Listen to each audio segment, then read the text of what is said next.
Hi, everyone. Welcome back to English Unlimited podcast. I'm Charlie. And I'm Jamie. Today, we are doing a really necessary deep dive into structure, both internal and external. That's right. We've got two really powerful sources we're looking at. One of them gives us these, practical mental tools from cognitive behavioral therapy or CBT. Okay. And the other one analyzes the actual science of setting goals. Specifically, it looks at whether planning your goals forward, the normal way or backward is better for motivation. This is perfect timing for me. I am staring down this massive, just overwhelming project at work, and I just freeze. I really do. Right. When I look at the big goal, the finish thing, Yeah. it just seems so far away that I don't even know where the first step is. It's like a paralyzing feeling. Yeah. I feel like I need a roadmap for my brain, not just for my car. That feeling of paralysis, that's exactly what we're here to talk about. We're going to learn the systematic roadmap behind these mental health strategies, and then we'll discover a pretty crucial scientific trick about planning that makes short-term goals feel, well, instantly more motivating. Okay, so we're looking at why we think the way we think, and then how to plan better based on that.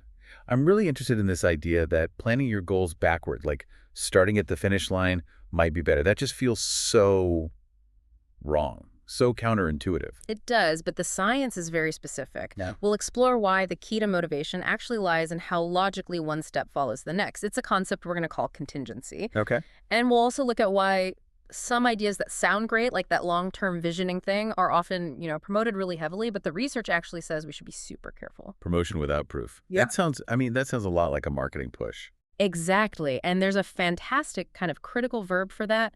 What do we call it when a company promotes something, maybe exaggerates its benefits a little to convince you? I'm not sure. We'll learn the verb touting later on, and I'm definitely going to quiz you on it, so stay tuned for that. I love a good language challenge, especially one that helps me organize my life. Let's get started. Okay, but first, just a quick mandatory request from us.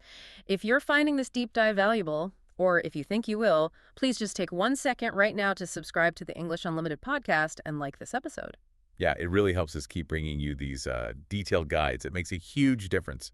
Thanks, everyone. Okay, let's unpack this with our first source on CBT strategies. So CBT stands for Cognitive Therapy plus Behavioral Therapy. Right. At its heart, it's really designed to help you become acutely aware of the relationship between three things: your thoughts, which are your cognitions, Okay. your feelings or your mood, and your actions, which is your behavior. I've always heard that CBT is really successful, but I want to understand what cognitive and behavioral actually mean when you look at them separately. Let's start with the cognitive model. Sure. The cognitive model focuses entirely on thinking. The word cognitive itself just refers to, the act of knowing or recognizing and interpreting our experiences. So how we see things. Exactly. The model says that how we perceive a situation is directly linked to our emotional response, our physical sensations, and our behavior. The situation itself is neutral. It's the thought about the situation that creates the reaction. Oh, so it's not the event that upsets us, but our interpretation of the event. Precisely. That is the core idea. You have a situation which leads to an automatic thought, which then leads to a reaction. Could you give an example? Yeah, of course. Imagine you get an email at 9 p.m. from your boss. The subject line just says, "Urgent, see me first thing tomorrow." Oof. Okay. My automatic thought is, oh no, I messed something up. I'm in huge trouble. My heart would start racing. I'd get all tense. Yeah. And my behavior would probably be avoidance. I just wouldn't check my email for the rest of the night. You got it. But what if another person gets that exact same email and their automatic thought is, "Great, an urgent meeting. That means a high priority project is starting and they need my input." Wow. Okay. Their reaction would be excitement, maybe focus, and they'd probably start preparing. Exactly. The CBT approach teaches you how to identify and then change those underlying automatic thoughts and beliefs that are, maintaining your negative reaction. That sounds like incredibly hard work, though, especially if those thoughts are automatic, like you said. It is hard work, but it's structured work. The source highlights a few key principles that make CBT so effective. First, it's evidence-based. It means it's not just some theory somebody came up with. It's been, rigorously tested in scientific research and proven to be effective, especially in treating things like moderate to severe depression. That's really reassuring. Knowing there's real science behind the tools gives you more motivation to actually use them. Totally. Second, CBT is highly structured. You mentioned meeting a roadmap. Well, this is it. Every single session has a fixed agenda. So you don't just go in and talk about whatever? Nope. They check in, they review any homework from the week before, discuss specific agenda items, and then they assign new practice homework. This structure makes sure they're always working towards specific, measurable goals. But why so rigid? I mean, wouldn't a more flexible approach be better for something as, fluid as feelings? That's a great question. That rigidity is actually key to building self-efficacy.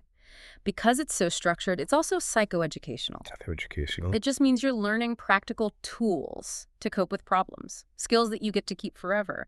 And that brings us to maybe the most critical part: active participation and homework. Ah, the homework. Yeah.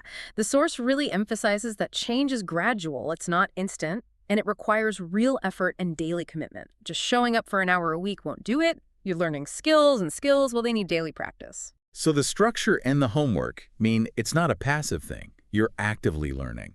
I also noticed you said it was time limited. Why put a deadline on therapy like 16 to 20 weeks? Doesn't that pressure make things worse? You'd think so, but it actually addresses the concept of dependency. By being time limited, CBT avoids creating this, indefinite dependency on the therapist. The focus is intensely on the here and now. Right. It's about understanding how your negative patterns are maintained in your present life and giving you the tools to become your own therapist and to do it quickly. The deadline sort of encourages you to take ownership and practice the skills right away. That makes a lot of sense. It's empowering. Right. Okay, let's go back to those automatic thoughts. I have this thing where if I make one tiny mistake, like I forget to pay a bill or something, my brain instantly screams, I'm going to fail this course and I'll never get a job and everything is ruined. Wow, yeah. It's an immediate jump to total catastrophe. Yeah. There's just no middle ground. Yeah. What's the technical name for that kind of thinking trap? That specific and extremely common cognitive distortion is called dichotomous thinking. Wait, that's a cool word. I've heard dichotomous thinking, but I never really get it in a practical way. It sounds very academic. Don't let the word scare you. In plain English, dichotomous thinking is just black and white thinking. Okay, that I get. It means you view situations or people or events in only two opposite extremes: all good or all bad, 100% success or 100% failure. You completely eliminate the possibility of, partial success or nuance. So my brain just refuses to accept any shades of gray in a situation. Exactly. And by removing that middle ground, you make any small failure feel absolute and catastrophic. Let's hear it in action with 3 different examples. That'll help embed the feeling of the work. Okay, great. So a formal example might be, the economic analyst's prediction was hampered by persistent dichotomous thinking, which failed to account for variable success rates in emerging markets. So they only saw either total collapse or a huge boom. Nothing in between. Spot on. Now, a casual example. I sent in my job application, but if I don't get an interview, I'm quitting my search. That's classic dichotomous thinking. I should realize there are hundreds of other jobs. Right, you're equating anything less than perfect, immediate success with total failure. Exactly. And finally, a funny weird example. When the coffee shop ran out of my favorite almond milk, I immediately assumed the entire day was ruined. That's pure dichotomous thinking, because I could have just chosen another drink. Huh. That last one sounds like a recipe for a bad mood. Okay, let's try a quick scenario role play. I'll be stuck in the thinking trap and you pull me out. Perfect. Go for it. Okay, so I made one small typo in the final report I submitted to the client. 1. I am a complete professional failure. I should probably just resign. They're definitely going to fire me. Hold on. You're jumping from one typo to professional ruin. You're using dichotomous thinking. Tell me, what's the evidence against that thought? How long was the report? It was a 50-page report. Right, so 49.9 pages were perfect. You're trying to see yourself as either 100% success or 100% failure.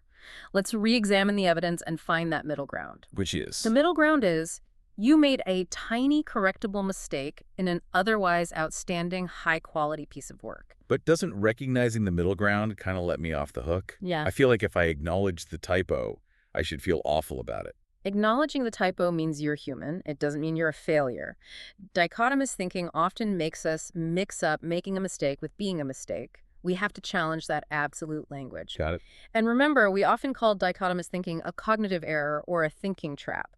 The goal is always to challenge or reduce it by finding the evidence against the extreme statement. Okay, that makes sense. So moving into the behavioral strategies, this is the practical, action-oriented part of CBT. The source really emphasizes the importance of the behavioral model because it directly fights the depressive cycle. Can you remind me of that cycle? How does it keep people stuck? Well, it's a loop. You have depressive symptoms like fatigue, low mood, hopelessness, and those lead to a lack of active engagement with your life. You stop doing things. Right. And that lack of engagement, that avoidance, it maintains or even worsens the depressive symptoms.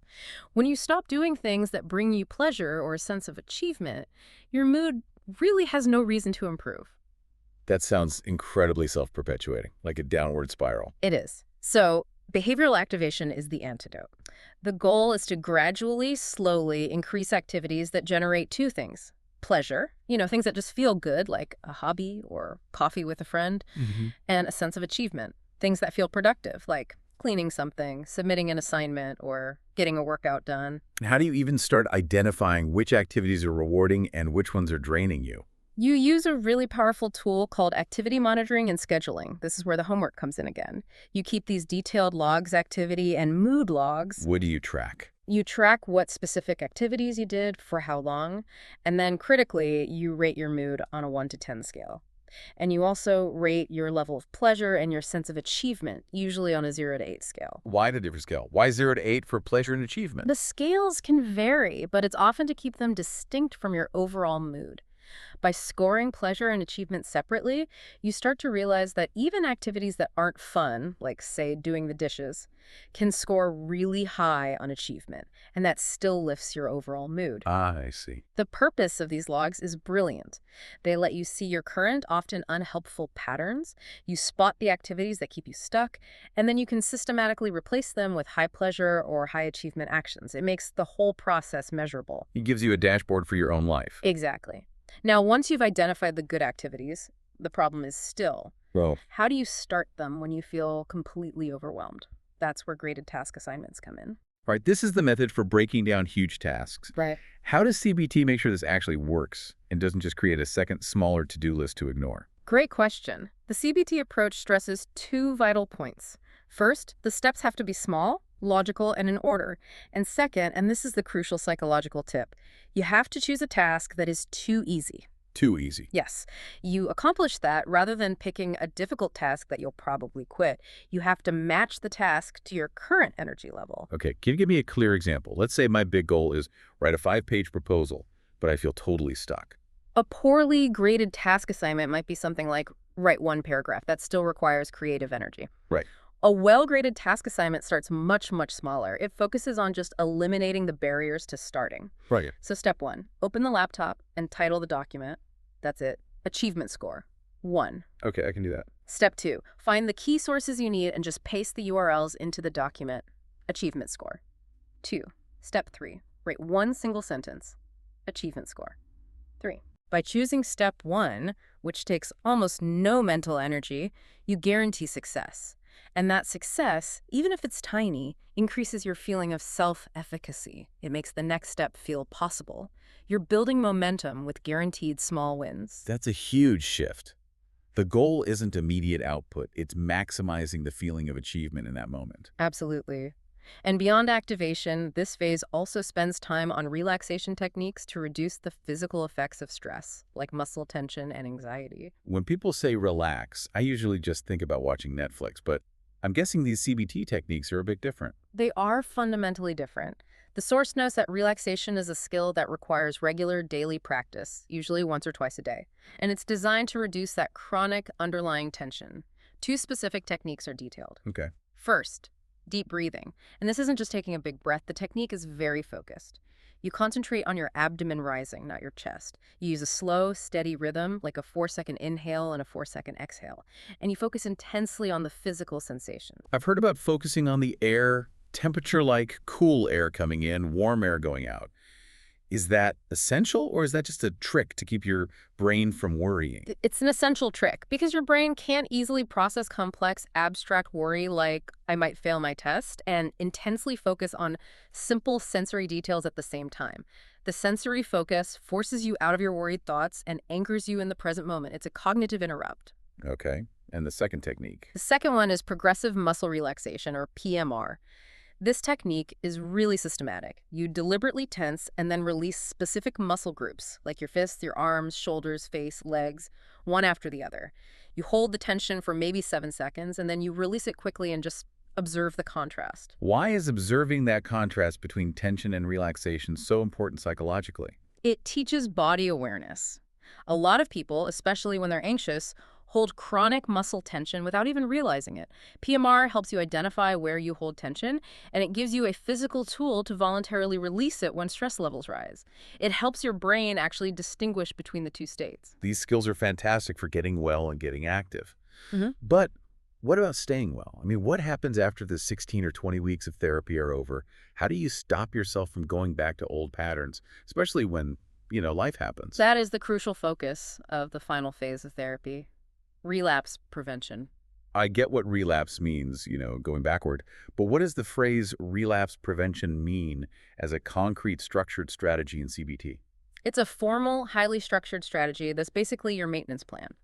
The whole purpose is to maintain the progress you've made by making you proactive instead of reactive. It has 3 key parts. Okay. First, anticipating difficulties.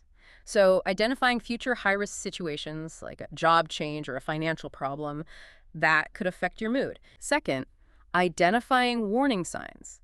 Knowing your own personal red flags, like isolating yourself or not replying to texts. And third, creating a detailed plan. Actually documenting specific pre-written coping strategies and phone numbers to call. So it's like a personalized instruction manual for when your emotional software starts to glitch. Precisely. You essentially create coping cards, which can be physical or digital. They list the situation, the warning sign, the automatic thought, and then the helpful coping behavior or thought to replace it with. Let's put this into 3 different contexts. Okay. A formal example. The final stage of the CBT intervention focuses heavily on creating a personalized relapse prevention plan, documented on coping cards, to prepare the patient for future life stressors. So a formal part of therapy. Exactly. Now, a casual example. My personal relapse prevention plan for my bad habit procrastination is to always put my phone in another room before I start work, because checking texts is my #1 warning sign. I should do that. Okay, what's the weird one? A funny, weird example. Since I keep buying impulse items online late at night, my strict relapse prevention involves freezing my credit card in a block of ice every Friday evening. That is definitely a commitment. I like the idea of having a step-by-step response to a crisis before the crisis even happens. It's all about preparation. Okay, let's try a quick scenario role play. Let's use that warning sign you mentioned. Increased isolation. Sounds good. So what's step 1 in your relapse prevention plan when you feel yourself starting to pull away from friends? Step 1. Notice my warning sign is not replying to texts for more than 48 hours. Step 2. My immediate coping behavior is to call my friend Sarah right away and plan something, even just a quick walk or a 10-minute video call. Fantastic. That behavioral action breaks the cycle before it can gain momentum. And remember the common pairings here.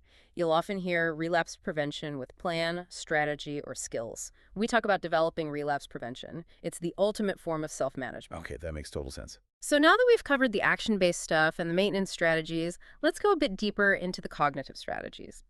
The methods for changing the fundamental way we see ourselves. This is where we get to the roots of the problem. Right, the tree analogy. The automatic thoughts are the leaves on the surface. How do we tell them apart from the roots? Yes, let's break down that hierarchy. So the automatic thoughts are the leaves. They're rapid, they're involuntary, they just pop up constantly, words or images like, I can't stand this anymore, and we tend to just accept them as facts. Okay. Just below that, you have the intermediate beliefs. These are like the branches and the trunk. They're the rules or assumptions we live by, often phrased as I should, or if X, then Y. Now what? Like, if I don't achieve perfection, then I am worthless. Or people will always take advantage of me, so I should avoid closeness. I see. And the core beliefs are the roots. Exactly. They're the deepest level. Absolute global statements about yourself, others, or the world. Things like, I am a failure, or I am unlovable, or the world is dangerous. Unhealthy roots feed unhealthy leaves. Our goal is to find evidence against these absolute root beliefs. That analogy is super clear, but if those roots are so deep and automatic, how can you possibly uncover them?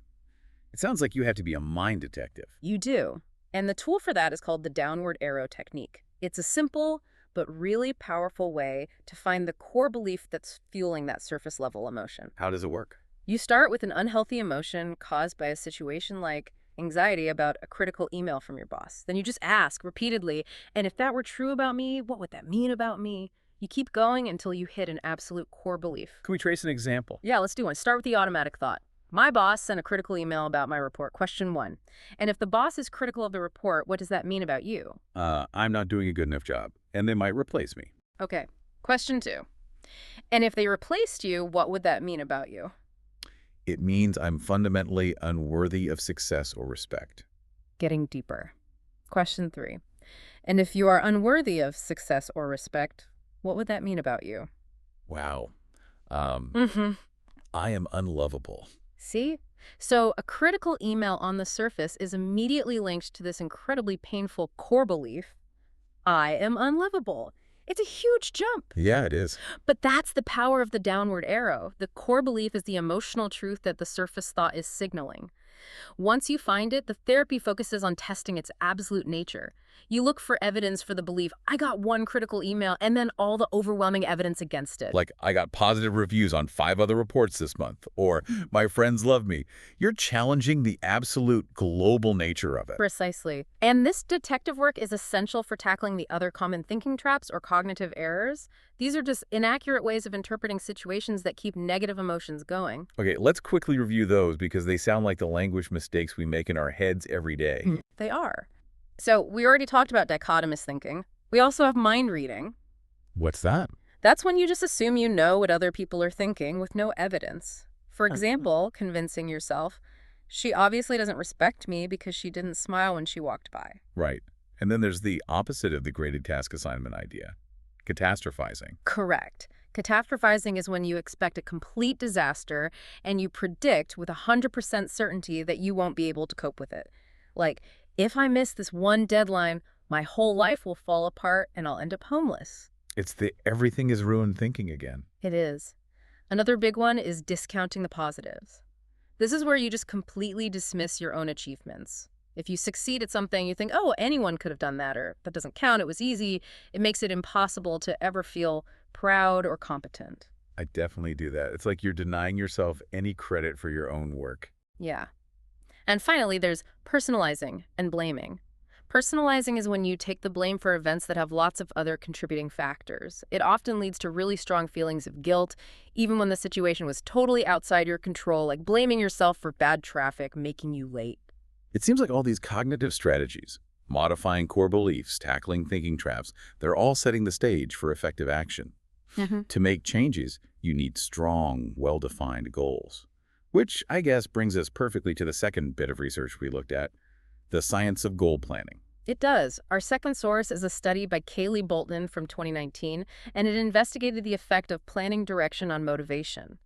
They wanted to know if planning forward from the present to the future or backward from the future to the present was more motivating. What kind of goals did they study? Were they simple, short-term things? No, they focused on what the study called future vision goals. These are these big, comprehensive goals about your ideal future self. They cover broad areas like your health, your career, personal achievements, family life, all of it. So they're often pretty abstract and cover a lot of different areas of life at once. Exactly. These goals sound massive and complicated. How do the researchers describe goals that include so many, sometimes unrelated, areas of life like that? That's where we get a key technical adjective used in this study. Multi-dimensional goals. Okay, you mentioned multidimensional goals. I want to use that word correctly. What exactly does that mean? How is it different from just a big goal? Good question. Multidimensional is an adjective, and it means having many different separate aspects or facets. When we apply it to goals, it means the goal covers two or more distinct, often unrelated areas like career, personal health, and finance all at the same time. I see. So a goal is big if it's far away or difficult, but it's multidimensional if it covers many different fields. The opposite would be unidimensional, which would be a goal that only covers one area, like passing this one physics test. Okay, that's clear. Let's explore 3 examples. A formal example would be, the government program was designed to address the multidimensional challenges faced by low-income families, including nutrition, stable housing, and educational attainment. So it's addressing several separate but connected issues at once. Right. A casual example. My goals for the new year are very multidimensional. They include getting a promotion at work, running a half marathon, and finally learning how to play the guitar. Professional, physical, and recreational. Got it. And a funny, weird example. Organizing my bookshelf seems simple, but classifying the books by genre, color, and author makes it a highly multidimensional task. Huh. Describing something simple in complex terms because it has multiple components. Okay, so let's try to classify a goal.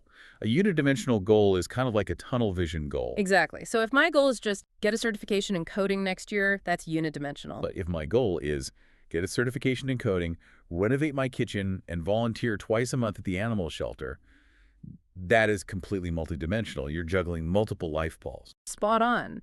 And you often see this adjective paired with words like goals, frameworks, issues, or problems. The goals in this research were inherently large and multidimensional. So what did this study find? Which direction is better for motivation?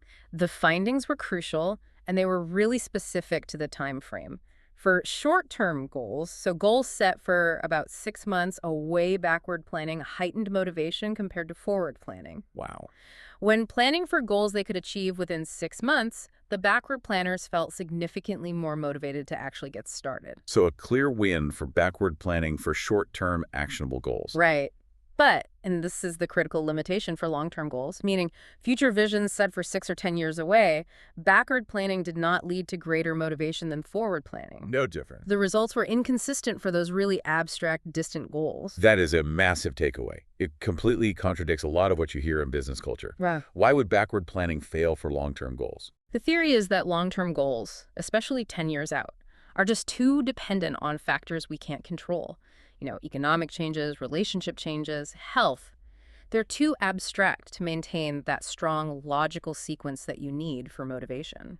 So all those companies promoting the 10-year vision backward plan should be a bit cautious because the motivational benefits don't seem to apply to those really distant goals. Exactly. And when companies are heavily promoting something with a lot of noise, that's when we use our special verb, right? That's right. The verb is touting. Okay, I need to nail this one. I hear touting a lot in the news, especially about new tech or health trends. Help me get the feeling of that word. Touting means to strongly and actively praise or advertise something. Often the specific intent is to persuade people to use it or believe in it. And crucially, the word often implies that the praise is excessive or exaggerated or maybe lacking enough scientific evidence. It suggests they're pushing the benefits really loudly. So it's more aggressive and less objective than just advertising. It suggests a certain level of skepticism is a good idea. You got it. It's the verb you use when you think someone is trying a little too hard to sell an idea. Let's look at 3 quick contexts. Okay. Formal example. Despite recent financial losses, the company persisted in touting the new acquisition's potential revenue, hoping to reassure nervous shareholders. So boasting about future success, even when the facts don't quite support it. Exactly. Casual example. He spent the entire team lunch touting his new organizational system, claiming it was the reason for his success, even though he only started using it last week. Got it. And a funny, weird example. The local baker is touting their new gluten-free sourdough creation as the future of bread, despite the fact that it tastes exactly like cardboard. Huh. Over the top, exaggerated advertising. It's crystal clear now. It has that little undertow of skepticism built right into the word. Let's try the scenario role play about a health trend. Go for it. That new wellness retreat company is touting instant happiness and a 10-year life plan. But the recent behavioral research says those results are inconsistent and require daily, sustained effort. Exactly. They are touting the immediate, perfect benefits without mentioning the hard, incremental work required. We should stick to CBT and evidence-based planning. Spot on. And you'll often hear touting paired with products, benefits, skills, or credentials. Okay, that one's locked in. So now we get to the core of why. Why does backward planning work for short-term motivation but fail for long-term goals? Hmm. The study identified the critical mechanism behind this success.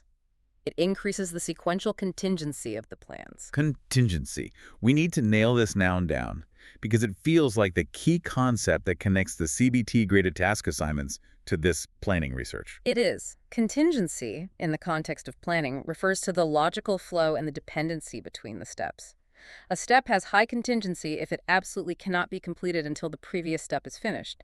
Backward planning forces this dependency. So when you plan backward from a 6-month goal, you're forced to define the absolute last step that has to happen and then the step that must come right before that and so on all the way back to today.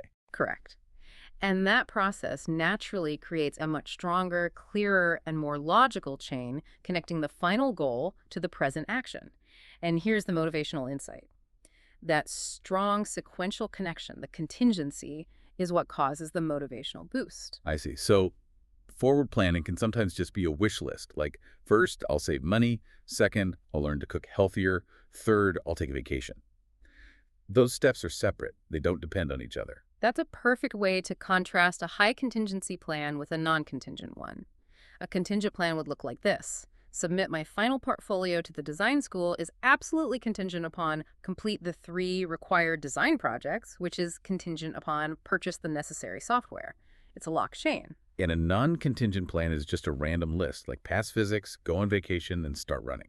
They're good goals, but they don't depend on each other. Exactly. If you fail one, the others aren't really affected, so the motivational pressure is dispersed. The study also mentioned something about a time shift effect with motivation. Can we go into that? When does the motivation spike actually happen? Absolutely. They tracked the participants' motivation levels at every single step of the planning process, and they found that motivation increased most significantly only near the end of the planning exercise, when the goal they were writing about was close to their present reality. So for the backward planners, the spike in motivation happened near the end of the writing exercise, which for them was when they were describing goal 1, the very first step they needed to take. Exactly. The step closest to the present. That's a brilliant connection. It goes right back to the CBT focus on the here and now. Backward planning makes you approach that immediate present action through this highly logical contingent pathway. And the clarity of that first necessary step is the key to motivation. Precisely. By making the first step feel logically necessary and highly defined, not just a suggestion, backward planning gives the short-term goal clarity and urgency. Contingency feels like the most essential concept we've covered today. It explains the why behind the science. I need a masterclass on how to use that noun, contingency, in different ways. Let's do it. I get the concept of steps depending on each other, but how do I use the noun contingency in an everyday English sentence? Great question. The noun contingency has 2 main related meanings. The first is a possible future event or condition that you can't predict with certainty. This is often used in the plural contingencies. Okay. The second meaning, and the one most relevant to our research, is the idea that one action is dependent on another, that sequential dependency we were just talking about. Right. Let's break it down with 3 examples to show both meanings. A formal example. The economic analysis showed that sequential contingency in short-term planning resulted in enhanced perceived clarity among participants. The logical dependence of steps led to a clearer plan. Got it. A casual example. We always travel with extra food and a full tank of gas. You always have to have a contingency plan in case the car breaks down. A backup plan for a specific, unpredictable problem. Yep. And a funny, weird example. My participation in the mandatory team-building exercise is a contingency dependent entirely on whether or not the weather is nice enough to play outdoor sports. So your attendance is entirely dependent on one specific condition. That highlights both the backup plan idea and the dependency idea really well. Let's try a quick scenario role play about planning a presentation. Okay. I need to finish the presentation slides, but first, I must find all the research data and analyze it. The slides have strong contingency on the data being prepared first. Spot on. The slides can't be finished until the data is done. That's sequential contingency. Now, using the other definition, what's your backup contingency for the company's internet going down during your remote presentation? My contingency plan is to use my phone's mobile hotspot and have a printed handout ready, just in case. Perfect. So when you see this word, look for pairings like sequential contingency or having a strong contingency. We also talk about planning for contingencies, the plural, for unexpected events. And remember, the adjective form, A, is contingent on B. Okay, I feel confident about that word, but I bet I'm about to use it wrong immediately. Let me try a phrase a learner might use, confusing contingency with unexpected problem. Go for it. Okay, we had a big important client meeting this morning, and the main speaker showed up an hour late. That was a big contingency for the whole team, and we had to improvise. Ah, that's a very common and understandable mistake. While the late speaker was definitely an unexpected event, you're using the noun contingency incorrectly to mean problem. Right. Remember, contingency usually refers to the possibility of something happening, or the plan you put in place to handle that possibility. So I can't call the problem itself a contingency. Generally, no. Native speakers would correct that thought and say, the late speaker was a serious problem that we should have had a better contingency plan for. Or, we must always consider the contingency of unexpected delays when scheduling important events. So the late speaker is the problem. The plan to solve it is the contingency. Exactly. It's all about preparing for the possible event. Got it. Okay, we've covered a huge amount of ground today, merging practical mental tools from CBT with detailed planning science. Let's do a quick quiz to make sure those key terms have really landed. Bring it on. I hope my performance isn't judged by any form of dichotomous thinking. Huh. Zero tolerance for black and white thinking here. Question 1. What strategy learned in the final phase of CBT involves identifying your personal warning signs and creating a detailed maintenance plan to keep up your progress? That is the strategy of relapse prevention. Correct. Question 2. If a goal covers 3 different and unrelated areas, like your health, your career, and your finances, what type of goal is it? Because it involves many facets or different life balls, that is a multidimensional goal. Absolutely right. And question 3. Which planning direction forward or backward was scientifically shown to increase motivation, but only for short-term goals of about 6 months? That was backward planning. Bingo.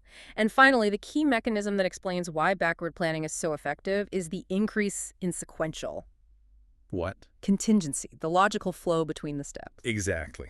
So to wrap up, the 3 most powerful words and concepts we learned today are dichotomous thinking, the thinking trap we have to challenge by finding the nuance, contingency, making your goals logical and dependent for motivation, and relapse prevention, the proactive plan for staying resilient. I feel like I have a much clearer mental framework now. I can attack those thinking traps, and I know exactly how to organize my short-term goals with backward planning for maximum confidence. That's the power of this deep dive, turning complex strategies into actionable steps. Now, for your micro-challenge this week, we talked about several behavioral strategies. I challenge you to use either deep breathing or graded task assignments to deal with one small, overwhelming task this week. Okay. And tell us in the comments below which one of our key vocabulary words you used in your planning. I am so ready to try a graded task assignment on cleaning my multidimensional, messy room. Don't forget, if you enjoyed this deep dive and you want more like it, please hit that like button and subscribe to English Unlimited podcast.